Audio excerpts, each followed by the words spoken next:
Number six, this is something I talked about in a previous episode, and I can't overemphasize this. It's something that comes up in a lot of calls with my clients, which is shift out of victim consciousness.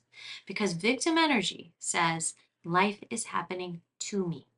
I have no real say so. I feel powerless, helpless, stuck, hopeless. I need to be saved. Now, this victimhood, right? Being in the victim role, it can feel comforting at first because it's the sense of someone needs to save me. I'm looking outside of me, and it absolves my own responsibility of the struggle. But it also strips us of our agency, our self authority. So when we stay too long in victimhood, we feel stuck and bitter and small and disempowered. And we never learn the tools to become responsible for our own experience. Instead, we believe something outside of us is responsible for our experience. And you can imagine going through life like that is no bueno. Like there's nothing good that comes from that because then we're constantly at the whim of the world. Life is happening to us, not for us. And I love to shift that paradigm till life is happening. And as it's happening, I want to step into this. I want to step in full ownership of my experience of this thing, right? How do I inform that from a loving, curious, compassionate place, not from a judgmental, critical place? All right, so try this. When you notice blame or helplessness, I want you to ask, what is mine to own here? What part am I playing in this problem? How can I be part of the solution? And what can I choose next that aligns with who I want to be? What are the things, what are the tools, what are the skills that I need to have to be able to do that, to grow into? What is the next step to get me closer to that thing, right? And becoming that person entails us taking different actions and being willing to step out of the known and into more the unfamiliar to help your brain understand the uncertainty and the unfamiliar is not a place to be feared. It's a place to step into with courage. You'll have fear coming for the ride, but it is a place of courage. And then you take brave action as a result. And that will help you continue to become more that full and whole kind of human, have that human experience that all of us are capable of having. We just don't really know how to do it. Number seven is care for your nervous system like it is sacred. We all have these nervous systems, many of them dysregulated on a regular basis, and we are often in hypervigilant state. And that is exhausting, it's depleting, and it doesn't serve anyone or anything. But your nervous system is the foundation of how you experience the world. When it's regulated and when you can ground yourself, everything flows more easily. We all get dysregulated, we all get knocked off center. But the sooner we get back to center, that is really the space that we want to get better and better at managing. When we get knocked off, how do we get back to center? How do we ground ourselves, right? Because when we ground, we're able to think more clearly. We're able to take action that's more thoughtful and intentional. Life flows a little more easily, and we're not as overwhelmed. We're not as out of control. We're much more peaceful and able to see things from a place that says, okay, now what? So regulation isn't a one-time fix. It is a daily devotion. Okay. And like I said, many people live in dysregulation 24/7. We want to create practices and ways of getting back to regulation.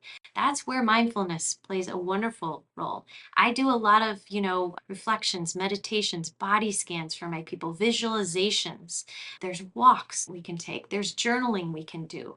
There are practices, just breathing exercises in general, that can help ground us and regulate us.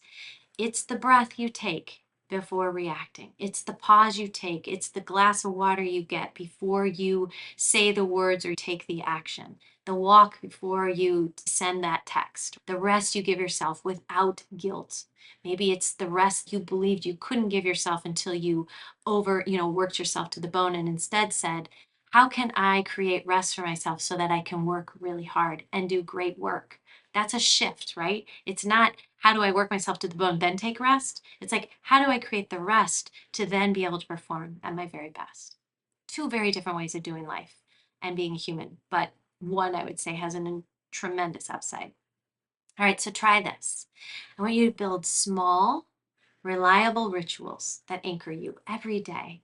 And that could be sunlight. This is something I talked about in a reel, an Instagram reel, about the importance of getting light into our eyeballs unfiltered every day, just to set the tone, to regulate, to also, allow our circadian rhythms to take effect in a way that is going to serve us throughout the day and into nighttime and for sleep. So it starts early, and just taking that time, that moment. It could be 1 minute, it could be 10 minutes, whatever we have in front of us. It's not too short. Whatever it is, it's unfiltered. You take those sunglasses off, you remove the window between you and the sun, and even if you don't have sunlight, you have light. Go to the brightest part of the sky and drink that in. That's a really great thing to anchor and to ground and to regulate. Deep breathing, another one, 4-7-8 breathing technique, I love. That one allows for you to really recognize the importance of the inhale, the holding of the inhale, and then the longer exhale, right? The exhale we want longer than even the inhale. It could be slow meals. This is something my clients are doing more of, just awareness around the bites they're taking, the enjoyment and the colors of their meal, the tastes and the textures, just slowing your roll. Another is music. Music is also very grounding and it can be very nourishing and anchoring. Or it could be as simple as gentle movement. That could be yoga poses, walks, whatever it is, to allow your body and yourself a chance to anchor. Ultimately, all of these practices can make space for safety, for stillness, and softness. And we all could use a little more safety, a little more stillness, and a little more softness in our days. Number 8, live in integrity with your values. Values are so important, and most of us don't think about what are our top 3 values. What are our core values? I mentioned love earlier because most of my clients, when we talk about these things, love is typically in their list. When we live in integrity with our values, if we're not coming from love, we're going to feel it. We're going to know it. If we're trying to control or over control people or manipulate people, that's not love, right? And when we can feel that in our bodies, we know we are not operating and aligning with our value. Do we want to continue that? But we have an awareness around it versus this lack of awareness, and we're just, we're speaking words and we're taking actions and they're misaligning with our values, but we're not paying attention to that. Living in integrity with our values, when our outer life misaligns with our inner truths, is so important. We feel it. And we want to attune to that feeling. We don't want to dismiss it. We want to notice it. We might not always know what's wrong, but we can feel off. And that's always a good indicator. Well, maybe we're disconnected. We're a little foggy. We might have misstepped. We might have lost our way a little bit. And living with integrity, it's not about being perfect, right? It's not about misstepping. It's about this congruence. It's living more congruently. It's asking, are my choices honoring what really matters to me? Pay attention to that. Values aren't these abstract ideas, my friends. They are anchors, and they keep us rooted when the world, so loud, this world of ours, right? And it's just full, chock full of so much. And it pulls us away from ourselves. So our values can keep us rooted in ourselves. And that is something you want to practice and create more of. That's an anchoring you want to get behind. Okay, so try this. Identify your top 3 core values, and love can be one of those. Have some fun with this. And then at the end of each day, I want you to reflect for a minute or 10. Where did I honor my values today? And where might I realign tomorrow? No judgment, no harshness, no criticism. Just notice. And then when we notice and we're not judging or we're not criticizing ourselves, we are more open to re engaging with this and trying again tomorrow. Okay? So give that a try. Number 9 is remember you are already whole. This is so good because I think all of us have lost this knowing. We are already whole. We don't have to do or be anything to become more whole. We are whole, right? We're good. We are enough. We want to evolve, we want to grow. We're here, we have these soul contracts, I believe, in this life to, and people and things continue to create the work that we have. They kind of bring it up for us as we walk this path of life, right? And if we keep butting up against someone or something over and over, that's always a good sign. That's probably an area we want to work on. But our wholeness isn't up for negotiation, and it certainly isn't up for performance, right? It's not performative. In a culture that we live today, this culture doesn't tell us this. It sells us more on kind of our deficiency, what we are lacking, what we are not. We are never going to be enough. And there are things outside of us that can make us enough and make us fit the standards that we need to fit to be enough. And that's all a lie. We were born whole. We are still whole. Healing doesn't mean becoming someone new. It means peeling away what's not true, taking away those limiting stories and beliefs that keep us from ourselves, and it's shedding those and creating new stories, new beliefs. What a beautiful way to create the awareness and the knowing and the understanding and the holding of our wholeness. But by getting back to what is true, what is real. You do not need to earn worthiness, my friends. You are worthy now in your mess, in your beauty, in your becoming. Okay? So try this. When you catch yourself in comparison or shame, I want you to whisper, I'm not behind. I'm not broken. I am whole right here, right now. Another way of saying this is I am safe in this moment. I am here. I am held. I am supported. I am human. Okay? All right.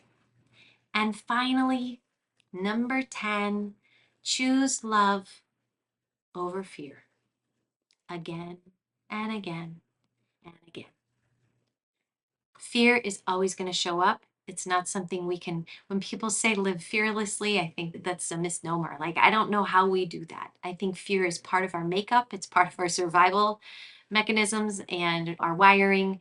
But I think we can meet fear differently with that sense of courage, right? To meet it and to say, I see you, I got you, we're good. Fear is always going to show up in these situations that otherwise we might want to run and leave, but it doesn't have to drive us. It doesn't have to be the arbiter of what we do or not do. Because in every moment, we have the opportunity to choose love, courage, being brave. Not just this romantic love that we talk about, but the kind that says, I trust, I soften, I open, I return. The greatest thing about love, it's so real, it's honest, it's boundaried, it's present. It doesn't mean you abandon yourself to keep the peace, ever. If you're doing that, that's not love, that's fear, that's scarcity, whatever it may be.